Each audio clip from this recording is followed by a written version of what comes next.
Greetings of the day. I am Femin Dominic, Assistant Professor from the Department of Forensic Science, Kristu Jayanti College, Bangalore. Today we will be discussing about the topic Diatoms and its forensic relevance, which comes under the broad domain of advanced forensic biology. What are diatoms? They are unique unicellular eukaryotic photosynthetic microscopic algae organisms which, based on their geometrical shape and size, gets classified into various categories. These diatoms are mostly found in any kind of water bodies, whether it is a seawater, river water, ocean, or any sort of moist surfaces. These algae does not possess anything as a flagella, and therefore they belong to the free-floating category, or else gets attached onto a substrate where it's being termed as benthic diatoms. These benthic diatoms possess a unique feature called as raphe, which helps them to get attached onto the substrate material. The diatoms possess areoles which acts as a passage for the exchange of gas materials between their cell components and the external environment. Now we'll come to the structure of diatoms. Each diatoms, even in their microscopic structure, along with a thick silica embedded coating which is termed as frustules. These frustules possess two halves, where the larger half is being termed as epitheca and the smaller half is being termed as hypotheca. And these two valves gets together like a lid of a box and thereby makes the external structure of the diatom. As the silica deposition in the water body gets reduced, the size of the diatoms also gets restricted because of this factor. Diatoms also possess the pigmentation components such as fucoxanthin, beta-carotene, and even the chlorophyll components which helps them in their photosynthesis procedure. Now this is the structure of a pinnate diatom. We'll come to the classification of diatoms in the later. So as per the structure, the diatoms possess lipid components, chloroplast, frustule, nucleus and vacuole.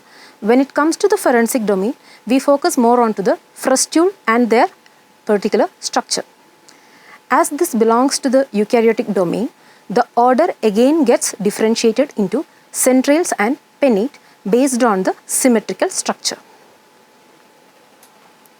Now we will just deal with the classification of diatoms.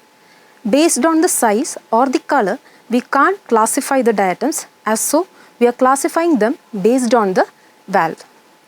If the valve of the diatom exhibits radial symmetry, it's being termed as centric diatoms, and where the valve exhibits bilateral symmetry, it's being termed as pinnate diatoms. Here the image A and B depicts the centric diatoms, whereas the images C and D shows the pinnate diatom structure. Now the forensic relevance of going with the diatom study. Diatoms are being collected and identified, and it plays a significant role when the case scenario is being dealt with a drowning. The first part is to identify whether the drowning which happened for the victim is ante-mortem or post-mortem. And again, if it is an post-mortem case, then you need to identify the primary crime scene where the actual scene of occurrence is being located.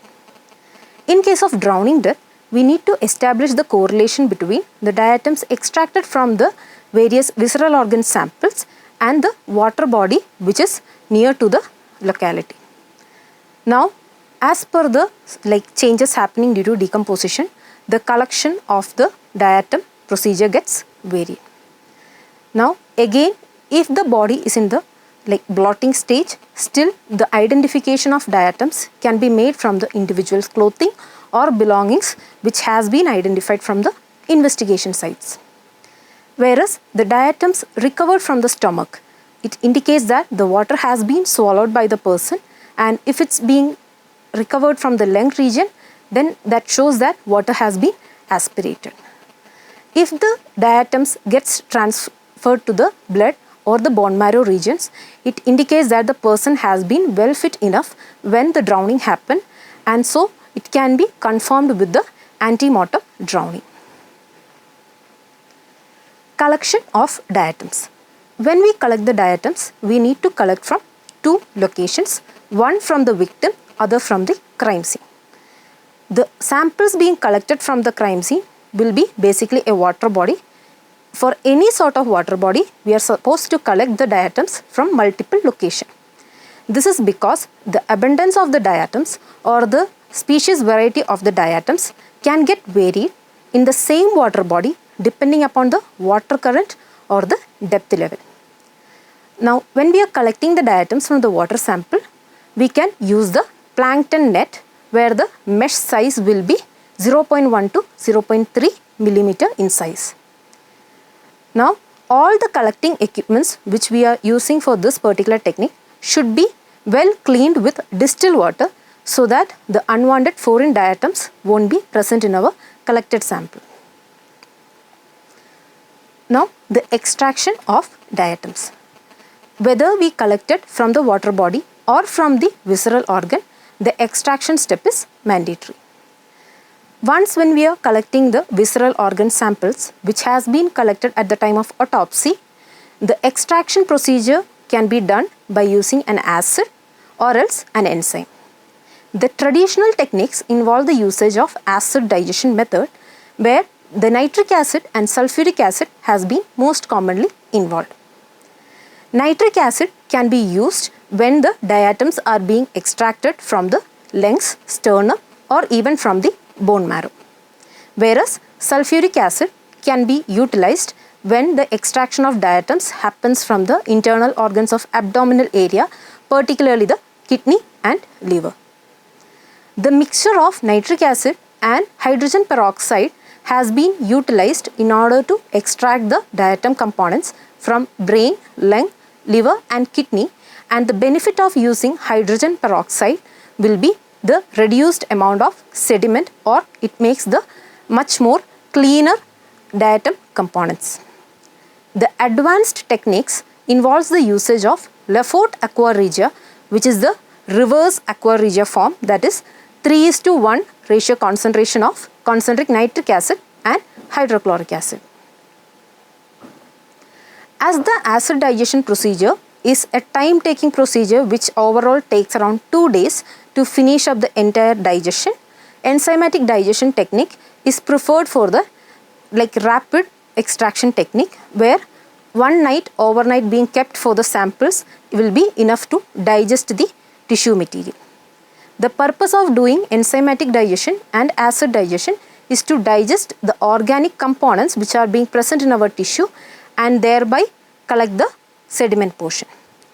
So, in enzymatic digestion, we are using collagen proteinase K, collagen buffer and 5-normal HCl where the sample component or the visceral organ being dissolved in it will digest all the organic material or the tissue component and the remaining portion will be centrifuged. So, whichever the digestion technique being employed, after the digestion, the samples will be centrifuged at 3000 rpm for 15 minutes and this procedure will be repeated until we get a clear sediment. This sediment component can be examined under the microscope for the visualization of frustule structure. So, this is an overview of the procedure. The samples being collected from the water media, we will get it into the chemical digestion using aqua regia solution and thereby this successive solution after centrifugation will get into the microscopic examination, whereas if we are taking the tissue sample, then those tissue samples will be chemically getting digested and the same solvent media can be used for both.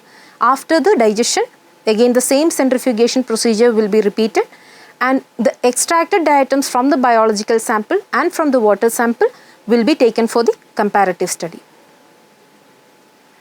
The identification of diatom species.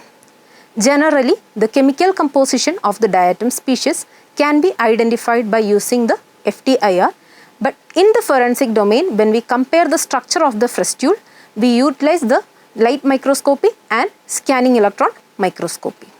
The light microscopy will provide the images of transparent features of the diatoms, whereas the scanning electron microscopy provides the image of the silica wall or the frustule and thereby it provides a much more enlarged detailed view of the same. The limitation of diatom study. If the victim had some sort of serious health conditions particularly related to the heart, or not being like well enough to aspirate or inhale the like water component or any such kind of foreign body, then the availability of diatoms in the circulatory system will be minimal. Again, a person who is going for swimming for a long period of time will be holding the presence of diatoms in their organs for a longer time period, and this should not be misinterpreted with the post-mortem identification. Again, we can't expect the same abundance of diatoms in the various water bodies. All the extraction techniques and detection techniques as of now being involved are much more time taking, and if the acids are not being boiled for the correct time duration, it can result even in the damage of diatoms. Thank you.